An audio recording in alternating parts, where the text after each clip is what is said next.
मैं 8 घंटों से कार चला रहा था और अब बहुत थक चुका था। रात होने के पहले मुझे इस भूतिया जंगल को पार कर लेना था, लेकिन जंगल का रास्ता खत्म होने को ही नहीं आ रहा था। मुझे जंगल के पार की फैक्ट्री में इंस्पेक्शन के लिए जाना था। ये प्रोजेक्ट अभी 5 दिन पहले ही मिला था। मैं पहले अपने बारे में बता दूं, मैं अनिकेत पाठक, मैकेनिकल इंजीनियर। अभी 3 साल ही हुए हैं जॉब पर। कंपनी ब्रेकडाउन्स में डील करती है और इधर 3 महीने से मैं भी इस योग्य समझ लिया गया हूँ कि स्वतंत्र रूप से प्रोजेक्ट डील कर सकूं, तो मैं काफी उत्साह में था। मुझे 9 बजे तक पहुंच जाना चाहिए था, जहां सहाय सर मेरी प्रतीक्षा कर रहे थे। मशीन की कमी को समझकर 11 बजे तक हमें वापस भी लौटना था। मेरी नजर सामने गई तो एक लड़की हाथ हिला रही थी। उसकी सफेद साड़ी का पल्लू हवा में लहरा रहा था। मैंने कार रोकी, देखा वो काफी खूबसूरत थी। सॉरी, आप मुझे लिफ्ट दे सकेंगे क्या? मैडम, इस जंगल में आप कहां से आ गई अचानक? डराने के लिए माफी चाहती हूँ। असल में मेरी कार काफी दूर पर खराब हो गई थी और मैं रास्ता भूलकर जंगल के अंदर मुड़ गई थी। बड़ी मुश्किल से रास्ता मिला है। बस आप मुझे जंगल पार की फैक्ट्री के पास छोड़ दीजिएगा, उसी के पास मुझे जाना है।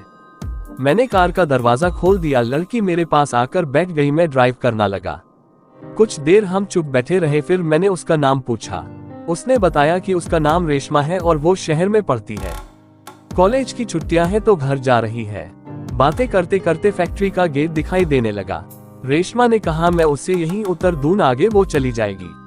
लेकिन मेरा उसे यूं छोड़ देने का मन नहीं कर रहा था, तो मैंने कहा मैं उसे छोड़ दूंगा। पहले उसने मना किया, फिर उसने बाईं तरफ के रास्ते पार मुड़ने को कहा। हम थोड़ी देर तक चलते रहे, फिर सामने एक घर दिखाई दिया। रेशमा मुझे अंदर ले गई। मुझे कमरे में बैठा कर वो पानी ले आई। घर के बाकी लोग कहाँ हैं? मैंने पूछा। सो गए हैं, उसने जवाब दिया। मुझे थोड़ा अजीब लगा। अच्छा चलता हूँ, मैं उठ खड़ा हुआ। फिर कब मिलोगे? पता नहीं, अपना नंबर दो तो फोन करूंगा। मैं फोन नहीं रखती, कभी इधर आए तो मिलूंगी। मैं बाहर आकर कार में बैठा तो मुझे याद आया कि वो तो यहाँ नहीं रहती, लेकिन तब तक मैं आगे बढ़ चुका था। फैक्ट्री में सभी मेरी प्रतीक्षा कर रहे थे। मैंने तुरंत इंस्पेक्शन शुरू किया। काफी देर हो गई थी, आखिर 12 बज गए। सहाय जी ने पूछा आप कहाँ रह गए थे? मैंने उन्हें रेशमा के बारे में बताया। फैक्ट्री के 2 मजदूर भी वहाँ खड़े थे। सभी के चेहरे अजीब आतंक से भर गए थे। थोड़ी देर को तो किसी के मुंह से आवाज ही नहीं निकली। फिर सहाय जी ने कहा कि आज हम सभी वहीं रुकते हैं।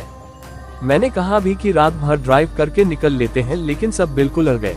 रात को मुझे पता चला कि जिस लड़की को मैंने रात में जंगल में लिफ्ट दी थी, वो 2 साल पहले ही मर चुकी थी। इसी जंगल में उसकी कार खराब हो गई थी और किसी ने उसका रेप करके हत्या कर दी थी। मुझे विश्वास नहीं हुआ, लेकिन मैं उसके घर भी गया था। सहाय जी बजरंग बली की जय बोलने लगे। रात भर हम में से कोई नहीं सोया। सुबह हम बाहर निकले तो मैंने उसी रास्ते पर गाड़ी रोकी ताकि मैं उन्हें उस लड़की का घर दिखा सकूं। लेकिन सामने सिर्फ कब्रिस्तान का सन्नाटा मुझे घूर रहा था। अनिकेत बाबू, आपके भाग्य अच्छे थे कि आप बच गए। यहाँ साल में इसी रात को किसी न किसी की लाश मिलती है।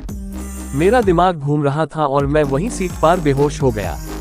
आंख अस्पताल में खुली। 1 सप्ताह के बाद जब मैं घर लौटा तो कसम खाई, जंगल से तो 10 हाथ दूर ही रहूंगा। जान बची और लाखों पाए।